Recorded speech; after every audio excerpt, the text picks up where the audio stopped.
Hey there, welcome to SharkCast podcast dedicated to the greatest sporting club in the history of the world, the mighty Cronulla Sharks. My name is Sam Shinazzi, OG 2015, and this show is brought to you by Dyson Logistics, the legends at the Royal Motor Yacht Club in Port Hacking, and our good mate Jason Hawes at Cripps and Cripps Real Estate. And on the other end of this line is a very snow-ravaged, cold, and somewhat stressed Ben Harlum in New York City. Ben, how are you, my friend? Aside from stressed, snow-ravaged, and whatever else I said.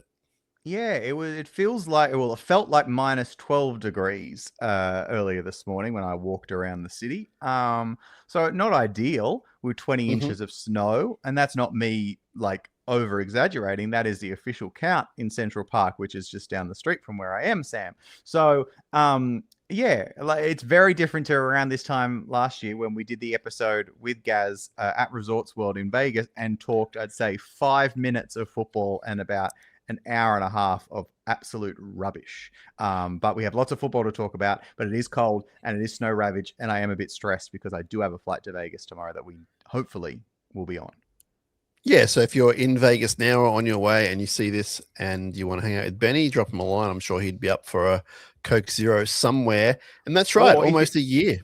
Sorry, almost a year. I was just going to say, if you're up early and you're going to Vegas and you're roaming around, not much to do very early in the morning in Vegas, come down to the studio at the Wynn. It's right next to the buffet and you can wave and we'll wave and we might even let you in and say hi and we can talk about what we're excited for in Vegas. That's just on the off chance you just happen to be in Vegas.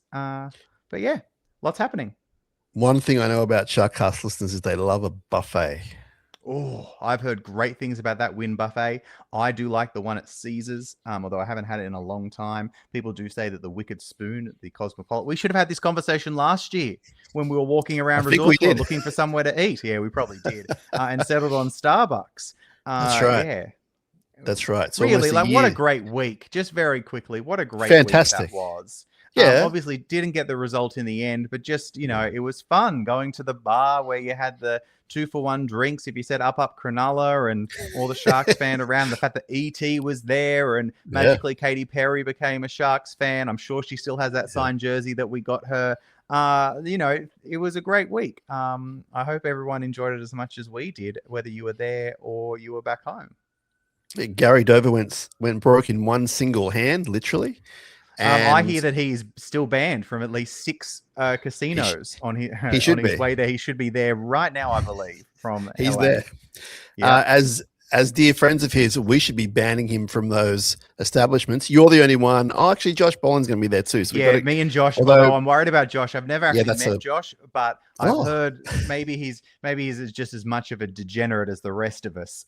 So yeah, me, Gaz, and Josh. Although Josh is with family though, so I think he might be responsible.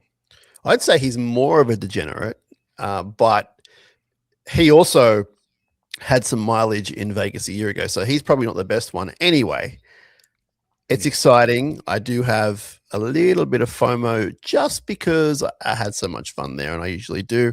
But we're here to talk about something more fun, if you can believe it, and that is the 2016 season. Our second episode. We promised you more. There is more now, and we're going to specifically talk about one of our favorite things, Ben, and that's a local derby. So round 2.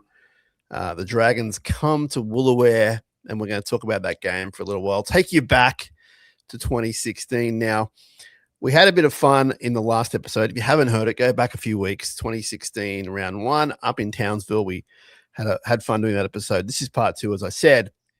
And we're going to start off with the NYC National Youth Competition. And the Sharks played that probably what would have been like 1:45 p.m. or so.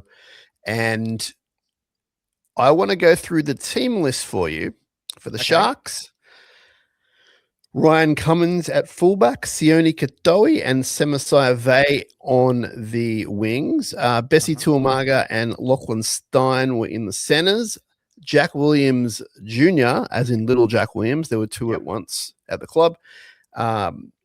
He was 5'8", and Rhys Davies was at halfback. The props were Tepa Fuava and Jamin Jolliffe.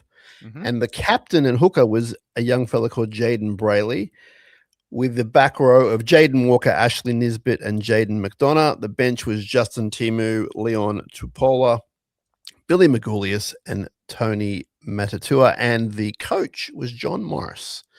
And I'm not going to go through the other mob, but they had at fullback Matt Duffy. They had Ruben Garrick on the wing. They had Jai Field at number 6. Reese Robson was the hooker. So you got Reese Robson against Senior Brayley in Jaden. Luciano was in the second row. Blake Laurie was at lock.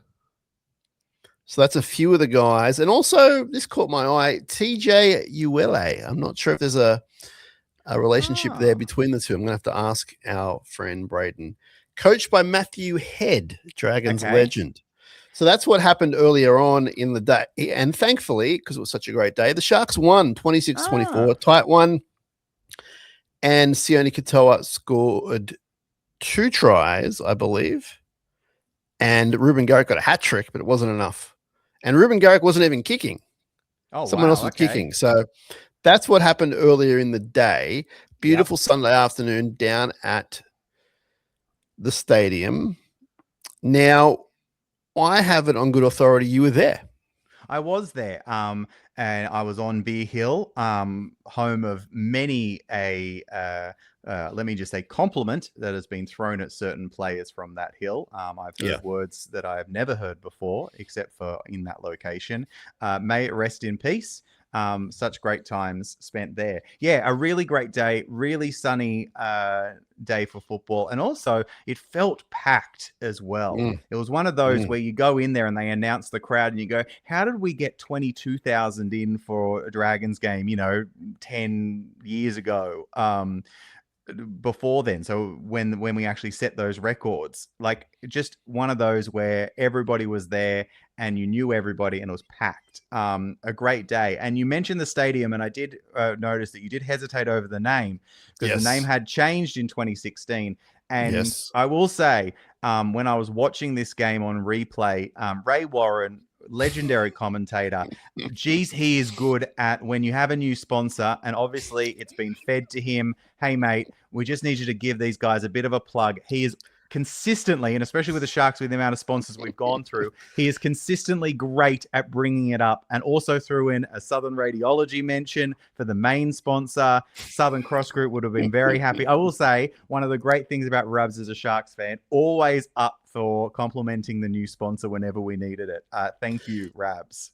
And that was what was interesting about the coverage, was there was a lot of praise for the stadium. Sterlo was going off about how much he loved the big crowd, what a great atmosphere. He was making the obvious cracks about how many names we've been through for the stadium, but in a very lighthearted, positive way. But, everyone was talking about what a great vibe. And I was thinking, but this was 10 years ago. What's happened? Yep. So funny, isn't it? That was interesting. Let me ask you, did you used to flock towards Beer Hill? Was that your place, or were you sort of all over the shop as a fan? I was all over the shop. So the mates that I was with would always flock to Beer Hill. So that's where I would end up for a bit of 2016. But yeah, much like I am now, whenever I get home, it's always all over the place. If you can get a seated ticket, that's obviously the priority. But yeah, my mates at the time were always on Beer Hill. So that's where they went. I don't know if that was, I don't think that was, we didn't have Little Caesars yet. Right next to Beer Hill, where we quickly figured out that at the end of the game, they just handed out the pizzas for free to get rid of them, so no one would buy pizzas during the game, and they just wait till full time and get the free pizzas. And obviously, Little Caesars didn't come back after a few games there. But yeah, Beer Hill. I don't think that as much as I'm looking forward to the extended little Leagues Club patio they've got going on. I'm still going to miss Beer Hill and the debauchery that happened there. Different clientele. I do remember. Very different clientele. I think I've told this one before, but I had a touring musician was out from America, a guy we really loved called Joe Panisse. Not many people would have heard of him, but a really respected musician. And he was here for an extended stay, and we took him to the football because he loves ice hockey, loves sport. And so he adopted the Sharks as his team. We took him to the football. It was a West Tigers game. I'm not sure of the year, but it was one of those years where we would have won 34-32. It might have been 03. I'm not sure. Yep. And we stood on Beer Hill, and I'd been there before, but that's not really my place where I like to hang. But I'd been there before and had a good time, and so we took him there for the most primal experience. And man, at one point, of course, the decision didn't go our way, and the 1,000 people on Beer Hill were doing the BS chant. And I turned to my friend Joe from America. I said, "That's 1,000 drunk Australians yelling out bullshit," and he just laughed his head off. He's from Boston. He's seen it all before, but yeah, if you're a Boston sports fan, you've certainly seen it all. But it was just one of those moments where I was like, I'm really proud of where I'm from. These are my people, they're not happy with this call. They want everyone to know about it. Yeah. So different times, that's for sure. But the NYC got up. That was fantastic. And in round one of NRL, the Dragons lost to Melbourne 18-16. We'd lost to the Cowboys, that we discussed in the earlier episode, by 6 points. And as Ray was at pains to say on the broadcast, this was a must-win game. Oh, yeah. and that kind of shocked me, Ben, because I was like, okay, I'll hear you out. And then someone said was it Fittler? Someone was speaking to Paul Gallen, and he'd already had his eye on the draw, and it was a must-win game in round two. So I respect it, but it was a bit dramatic as well at the same time. Yeah, they were running through, the Dragons, if they don't win now, I can't see where the next win's going to come from. This is a must win for both sides. Yeah, it's just funny in hindsight to see. The best example in 2016, which we'll get to, is the legendary Newcastle victory. And the commentators were really death riding the Sharks for the first 10 minutes. Until then, we just obliterated the Knights. But we'll get to that. But yeah, it's very funny to listen back to the commentary, especially a commentary team that no longer exists as well. I kind of miss it now. I very much miss it. I will tell you that. I'm a commentary person. When I went to the Super Bowl this year, I had the little headphones in to listen to the commentary. When I go to the game and it's not rude, I like to have the sports ears in or whatever. So yeah, legendary commentary teams of years past. I love it. I think Channel 9 might miss them too, just quietly. I bet they do as well. So there was a crowd of 17,946. It felt and looked a bit like 2022. It really did. But they jammed in almost 18,000. So that was awesome. And let's go to the lineups, Benny. Let's do it. So for the Mighty Sharks, the classic backline, Ben Barber, Sasaya Feki on one wing, the great Valentine Holmes on the other, Jack Bird, Ricky Latelli in the centers, Maloney and Townsend playing their second game together in the halves. Now, in the forwards, there's a bit of hijinks going on. Paul Gallen is out. So he injured himself late in the Cowboys game round one. He's out. So Big Andy is at prop. Matt Pryor is at prop, but he was named in 15, which happens quite a bit this year in 2016. So Pryor is starting, but he's in 15. Ennis at hooker. Luke Lewis, Wade Graham are in the second row, and Captain America Joseph Paulo is at lock, replacing Paul Gallen in this game. Sam Tangatisi, who was originally listed at starting prop, he's on the bench with Jason Bakuya, Gerard Beale, and David Fafita. So that's our lineup. It's a little bit of hijinks in the forward pack, but nothing too crazy. And for the other mob, you got Kurt Mann, Jason Nightingale, Josh Dugan, Tim Lafai, and Peter Matajuda is on one wing. And Gareth Widdop, Benji Marshall, which surprised me, in the halves. Yeah. Leeson Armour, Russell Packer, Mitch Rain is the front row with former Shark Tyson Frizzell, Joel Thompson, and Mike Cooper. I had to stretch my memory as to who Mike Cooper was. In the back row, Will Matthews, Ben Cray, Jack DeBellin, and Savili Havili are on the bench. So that's who the Drags are. It's not a bad lineup for them. And I will note that both Mitch Rain and Jack DeBellin were rocking what do you call it, Benny? The ponytail on top. It was a thing of the top knot. It was a 2016 kind of vibe. And the Dragons were all over it. Yeah, I didn't realize that Wollongong and Cogra were sort of top knot central. I would have said that was more of an eastern suburb sort of thing. But alas, good for them. Now, the thing that caught my eye on the coverage straight away, Ben, I know it caught your eye too, was the Dragons faithful on the hill with their signs.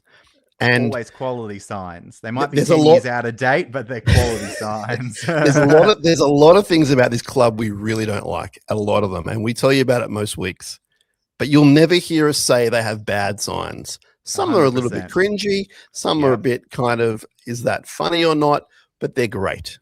Yep. And let's just start with great. He the man of great faith, old GST.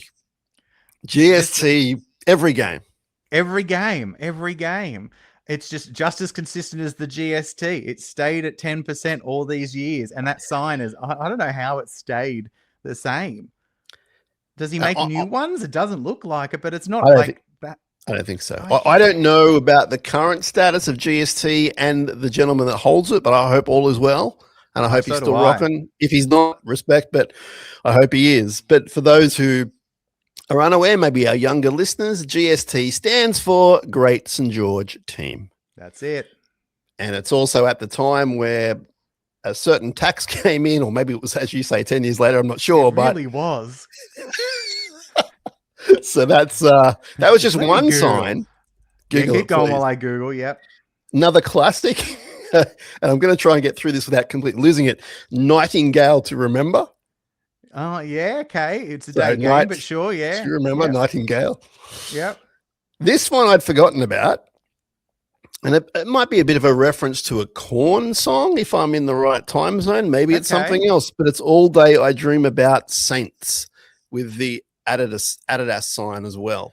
Now, I thought, and this is probably our difference, even though we do have similarities in music taste, I went to the JC Chazé solo single from NSYNC after he left the band, All Day Long, etc., etc. Well, a classic, and I assume that that there are other songs with the same title as well.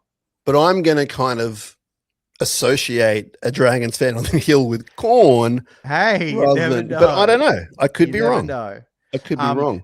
The GST was implemented July 2000. So that sign was 16 years old by the time that we have reached this game. Thank God. That's just the best. Unbelievable. He's a man of great faith. GST is a man of great faith. Now, perhaps one of my favorite signs, dedicated to Gareth Widdop, Widopulous. Oh, no. That's just one that we go, maybe that one could have not made it. But that one was quite regular for those few years when he was there. Oh, it's just, okay. Sorry, the sign might have actually said, let's get Widopulous, but the emphasis is on that word. And also, interestingly enough, I think either Ray couldn't say his name or Ray got the memo to change the way he's saying it, which I think is allowed because every time Widdop got the ball, it was Widop. But he really emphasized the dop. Widop. Yep. Widop. I was like, okay, he's changed his name. Okay, cool. So that's a bit of the lighter side of things. But yeah, shout out to those Dragons fans. They always start the game where they do a count. It's either a countdown or count up. I guess it's a countdown. And they go from 10 to 0, and then they go Dragons or something. And every time I'm there, I make the same joke to whoever's sitting next to me. It's a surprise they can even count that far. So that's right. If you're with me for a derby, expect me to say it. Now, let's get to the good stuff, the footy. We talked about it in the first round. We'll mention a few things again. Andrew Fafita with the first hit up and the quick play the ball. And Andrew Johns can't believe what he's seeing every time Fafita gets the ball. You know, a couple of tackle breaks, quick play the ball. It's like he's never seen him play before. Yeah. But he's right. Like Fafita starts this game on fire, and another great game for Big Andy. What a year. The forwards really, like I said in the Cowboys game recap, where we were still waiting for that sort of mixture of the backs really taking the ball up. The forwards just are dominating, and I'll give a shout out to one of the bench forwards later in the game who really stands out near the end. But yeah, Fafita on fire to begin with. So Mickey Ennis kicking a lot more than what I remember, and he has the first kick from dummy half. The other thing I wanted to point out, Ben, is we're playing under 2 referees. What do you remember about 2 referees? I do miss the 2 referee system. I love when the lower ref was forced to wear the little ref cam, and he looked like a real idiot running around, especially when he was in charge. I do miss 2 refs. I think that we should bring it back just to ease the pressure on the refs. You know better than anyone the amount of stuff that's fed into the ears of the poor refs. Especially with the stuff that they're having to police. But you are right in terms of Ennis. Like we both said in the last episode, still doing a lot of that kicking, especially on the 5th tackle. It's very interesting to see how that evolves from rounds 1 and 2 to the grand final and the final series. Ennis is very much the lead kicking option to start the year, which I did not remember. Yeah, and it might have been a plan where the coach and the 4 of them, Coach, Mick, and the 2 halves went, you know what? While we're working this out and what the best way to get our kick going is, maybe Mick just handles it. Or maybe it's first 15 minutes of the game, I'll handle it, and then you guys can ease yourself in, because it was such a brand new pairing for the halves, and there was a lot of pressure externally. I'm not sure about internally. So it definitely works. The other thing I noted, and I shouldn't be surprised, was just the effect of Wade Graham and Luke Lewis on either side of the field. Like, that is top-notch, A-class footballers on either side of your field. Like, that is some of the best second-row pairings you've ever seen. Yeah. Spoiled for choice there, really, with both of them. Unbelievable. So I'd completely forgotten, as I said before, that Benji played for the Dragons, and he played in that year. And I had a bit of a chuckle when he ran out watching the game on replay the other day. But then he had a really good game, especially in the first half, very influential in their attack. And deja vu of 2005, Benji at Shark Park for the Tigers. He's just dancing around and almost making us look a bit foolish at times. It didn't have the same effect, obviously, but that was quite interesting to see that he hadn't really lost his touch even 11 years later. Yeah, he was still a quality player, and probably hampered by the fact that just all the different halves partners, and then in and out of certain teams. Like, once then he left the Dragons, and then goes back to the tie. And it sort of this is the time where you've got they're desperately trying to find something, whether it's Corey Norman, whether it's Widdop, whether it's Benji. I was lucky enough. I, at the time, was friends with Zoe Marshall, Benji's wife, because she worked at the same radio station that I was at. And when we went to Cogra later in the year, we watched the game from the Wags box, which was an experience in itself. Unfortunately, a different result, but she was very happy, and Benji had a great game. But yeah, really... It's one of those where we probably might even look back on someone like Ben Hunt with the Dragons in a few years' time and go, actually, with the benefit of hindsight, a damn good player, just other things didn't work out. But yeah, he always, him and Sean Johnson always had the habit of just running amok on Shark Park. When they were against us. Yeah. I'm looking forward to the later in the year when we get to the away game, because it's very topical for lots of reasons. But now there's an added thing where you can talk about the Wags box, so that's something. Maybe make some notes for that down the track. I remember it. So opening 15, it's really tight, and the Dragons' defense is really good. The commentators make note of it. The Sharks are repelled probably 4 or 5 times inside the opposition 20 for a whole set, and a rushing defense as well. They're all over Maloney at times, and we look pretty good with the ball, but then there's times where there's just droppage. It's round 2. It's probably a warm day. So we don't look amazing, but there's enough there to go, okay, they could probably score some tries here. Yeah, we're pretty clunky. And not only the knock-on, Sam, but also lots of high passes. Like, they weren't really nailing it. It just felt like that everyone was a bit all over the shop. It wasn't that bad, but it just was a bit clunky to begin with. Yeah, absolutely. So we go to the 18th minute where the game changes in many ways, and Chad on the 5th tackle kicks. It's a bumper of a kick, about 70 meters, and Kurt Mann's playing fullback, and he just kind of has this moment. And I actually remember being there and watching it now that I've watched it back, and it's essentially a 40-20, although it ends up in a dropout because he bumbles the ball and it hits the the corner post, I think. Yeah. So that was the start of their downfall. And then a couple of minutes later, Benji makes a really great break to Nightingale. Sasai Feki chases him down, but then he sort of lays over him for about 3 minutes. Penalty and sin bin. So the angel that is Sasai Feki goes to the sin bin. But I've never seen him run as fast as he did when he chased down Nightingale. It was unbelievable. I was like, I never thought that Feki was a speedster, but that one time it was crazy how fast he ran. Yeah, he was good over a short distance, but this was a longer one. And you're right, he got him.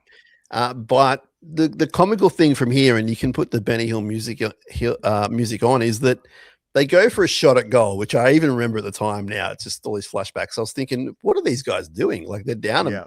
We're down a man. They go for a goal, so it's like 2 minutes on the clock, and then I think the stat is something like they give away 3 penalties and make 2 errors in the next 10 minutes to Dragons. We take a shot at goal in that time, so the clock's still winding down. Yeah, and by the time he gets much time, by the time Feki gets back on, it's 2-2. So yeah, we've held them out basically. It's, as you said, it's 2-2. They kicked the 1 goal that was just as Feki was walking off the field. Crazy game planning. Yeah, not great coaching. So at that point, Sharks fans should probably be pretty confident. And it's not long after that we get the first try. It's down our right edge. Ben Barber scores it.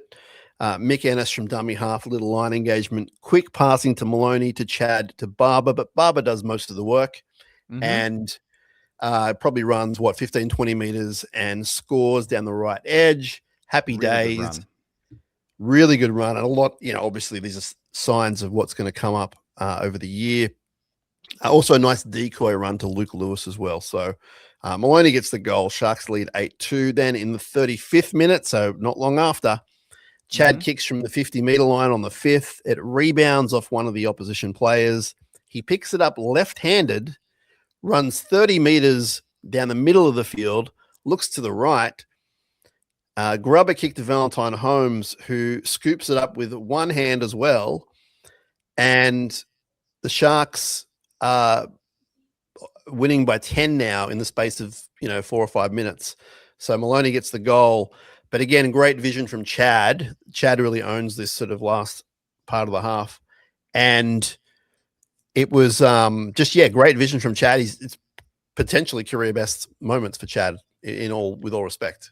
Yeah, real great heads-up play. Amazing take by Val with the one hand, which again, the commentators are, please grab it with 2 hands. And then not only that, but you didn't hear the 6 again go off. That was the one thing I was getting ready to see the hand going up from the ref. But no, we're in a different world. But yeah, a really great heads-up play by Chad, which was one of the highlights of his time with the Sharks, was when it wasn't just robot Chad, it was actually the heads up play, taking advantage of the weapons he's got on either side. That's when Chad really shined. Yeah, and I think it's to be fair, looking back in hindsight, a bit like what you're talking about with Ben Hunt and the other fellow, and Benji, you can look at Chad through different eyes. Like now what we know, and the older you get, the more you slow down and maybe the more robotic you do get. But this is sort of prime Chad, and he was a lot more creative than people give him credit for, especially in this year. And then in the 39th minute, so keep in mind, this is all happening in the space of sort of 8 minutes, Chad grubbers for himself and scores a try. Great try. And there's a bit of uncertainty from the referee, and Ennis does one of the first of many "this is a try" sign with the hands, and then he even blows the whistle, like this. Does the blows the whistles motion. So again, just some great stuff from Chad, really saving our bacon in that half. And even though we would have been nervous at halftime, I did write here that really game over at halftime. That's 3 tries in 8 minutes. Game is done. We would obviously stay nervous until it was really put to bed later in the game. But what an amazing, not only the 10 minutes that we really hold out the Dragons and only concede the goal, and then we score one of our own, and then the 8 minutes where we score the 3 tries, and really impressive tries too. They weren't just like running bash on over. They were real creative heads up tries. So it was just, yeah, really nice to watch. Also important to note that Maloney missed an easy goal from the Valentine Holmes try. So that was a little bit of a, that's kind of weird. And we wouldn't really see that throughout the year. If we do again, I'd be very surprised, but we'll keep an eye on it. But that was a bit of a, this is interesting. So halftime, 18-2 standing ovation. I love a Shark Park standing ovation, Benny. Like it really gets me going. It's good. That's when you know that things are going good. 17,000 fans there, the majority of them given the team standing ovation. That's a nice way to finish the half. Absolutely. So half 2 and the opening 7 minutes, it's all the Dragons just attacking us. And we hold on. And this is another good sign that our defense is going to be one of our strengths throughout the year, which it is. The second half is a lot slower than the first half. There's a penalty goal to Maloney in the 55th minute. So we go ahead 20 points to 2. And then in the 65th minute, I think you want to give this gentleman some praise, but Mick Ennis, dummy half kick, and one of my favorite players, Jason Bakuya, on the end of it to score. And we go ahead 26-6.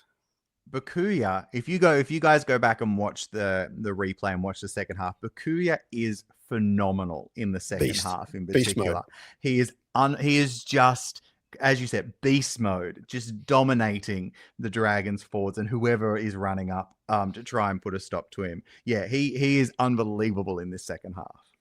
Yeah, it's one of his trademarks, and you would think he's one of the more underrated players, not only in this premiership winning team, but I mean, I'm not going to say in Sharks history because that's a bit dramatic without really thinking about it, but just a very underrated player throughout his career. Very much loved by the fans. The fans saw closely what he did and the effect he did it with. But just one of those, I guess he's a back rower who just has the strength of a prop. And there's a few more notable runs he did over his time at Shark Park.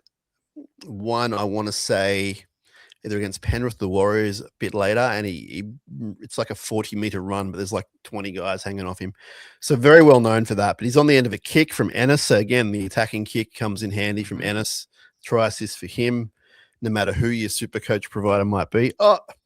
And we move ahead to another great moment. And this, again, it's all eye-opening for us, Ben. 70th minute. In Ricky Latelli corner, where Ricky Latelli shamed Sonny Bill Williams. I think it was prior to this. I'm not sure about the timing of it, but it's now known as Ricky Latelli corner. And he does it again. He beats 3 players pretty much just on his own. There's no real assist here. And in the left-hand corner towards the water, if you don't know where I'm referring to. And again, another underrated player that year and over time. But Ricky Latelli, and he had a really good tackle in the first half as well, where he smashed the guy, one of the centers, I think. So he's showing signs of maturity as well. These are the players where, and there's so many through Sharks history, obviously, because we've only won the comp once until obviously later this year. But there's so many of those players that you go, oh, I really love that player. Didn't get enough credit from outside of the fans or outside of the Sharks group. I wish we won a premiership for them. And like the Bakuyas of the world, the Latellis of the world are the ones where you go, I really am glad that they were part of that team, because they were really important. And to us fans, and I'm sure to the playing group in 2016, like they're the crucial ones that that you go, yeah, I'm glad that they won a premiership. They were in that side. Yeah, and if you think about him, he had a bit of the Chad Townsends where he went to the Warriors for a year or two and came back. I'm not sure of the timing there. I think it might have been after. You can write to me and harass me about that. But again, a guy who sort of had to go away and he came back. So not spoken about much, but I'm almost certain he went to the Warriors to play for a while. Now, 75th minute, my boy Valentine Holmes, you know. Yes, The, heard you complimenting. You were talking about hair, and then it just so happened that then you just said that Valentine Holmes was just universally unbelievable, hair down. In the yes, last episode I listened, yes, just any yes. opportunity that you get. Yeah, love of my life, Valentine Holmes. I didn't know what was coming, so it was all just happy days up, and we've got a few more happy years to come. And then, of Yes. course, like life in reality, it just gives you that dramatic blow, like the hammer over the head, or whatever sort of dramatic crime show you're watching at the moment. That's what would happen to all of us. Some of us felt it more than others. To Mm-hmm. those people, I send my sympathies and my empathy and my. I love Valentine Holmes this day. Now, he did a little sneaky intercept when they were about to score a try down his right side.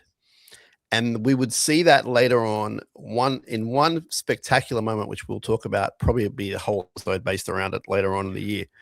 But good on both sides of the ball, in all seriousness, Valentine Holmes.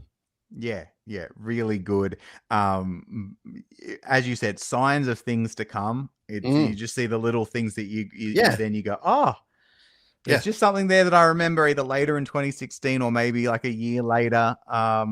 Just a couple of things that you go, oh, yes, there's more of that to come. Someone put together the highlight reel of the Val intercepts, and a couple of those big runs later in the year.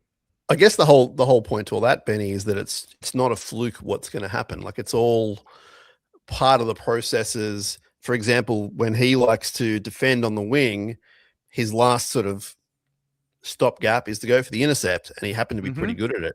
So it's all just works in progress. The Ennis kick, the continued involvement of the halves, Fafita busting more tackles every game. It all just is going to snowball, like we all know the end result. But it's just really fascinating to watch early on, particularly because I haven't watched it for 10 years. And probably the last thing of note from this game is with 30 seconds to go, they're winning by 28 points. Sam Tungatese, we're talking about underrated players of that year. He literally kills Jack de Belin. Like, Jack de Belin is no more, because in the 79th minute with 30 seconds on the clock, Sam Tungatese just destroys him totally legally. Which is very funny because the whole conversation and commentary has been about the top knots up until this point, and then he just gets demolished to end the game. And it was like, all right, don't go back and listen to this commentary. Don't watch the replay. Video session would have been good on Monday after this, that's for sure. Yeah, good old Tungatese. Love him. Yeah, very underrated player. And obviously he lifted that year. Like, he was always a good player, but that year, he brought it on great. And again, I'd forgotten about that moment until I watched it back, and then it sort of came back to me. And it was a great way to finish a derby. And it's actually a really good derby to watch, particularly if you're a Sharks fan. We urge you to go watch it. And the quality from both teams, especially in the first 30 minutes, was really, really strong for a hot day round 2. Yeah, you will come out of it probably, like, we all know what the Sharks is 2016 are like. It will be interesting around the next game that there were articles about, they had to have a players meeting and a spine meeting just sort of because we were too clunky. That was very interesting when you actually go back and watch them sort of figure things out, and it seems far more positive, but obviously they saw something different. But the Dragons were really good as well, especially as you mentioned in the first half when they really held the Sharks out. When they were really just going for them. And it was really good defensive effort. It was just that period where we outclassed them and then they just couldn't crawl back. But a really good derby to watch. All right, so we might leave it there, Benny. We'll get back into round 3. I believe we're going to Brookvale. Yes, I was there as well. All right. Well, I can't wait. The only highlight was that we had money on the first try scorer and had some delicious cinnamon donuts off the hill. That was pretty much the only highlight of that game. Okay. Well, I'm looking forward to those stories. We'll get back into the next look back 2016 episode as soon as we can. It won't be this week, though, because Ben is off to Las Vegas, all being well, in the next 24 hours. And give us a plug, Benny. Where should, because we can watch and listen to you online in this day and age, where should we be checking you out? Yeah, so if you want to keep in touch with everything that we're doing, our show is broadcasting, as I said at the start of the show, from the Wynn in Las Vegas for the rest of the week.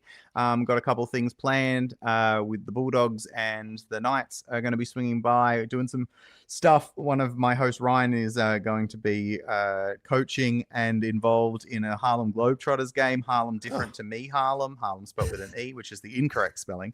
I'll have you know. You can follow at Morning Mashup or at Sirius XM Hits One. That's where my show and station lies. So it'll be a good week once we get there. I'm looking forward to it. All right, make sure you drop Benny a line if you're over there. There are a number of Sharks fans who we haven't mentioned who are over there for work, for pleasure. So, good luck to those people that are able to do that.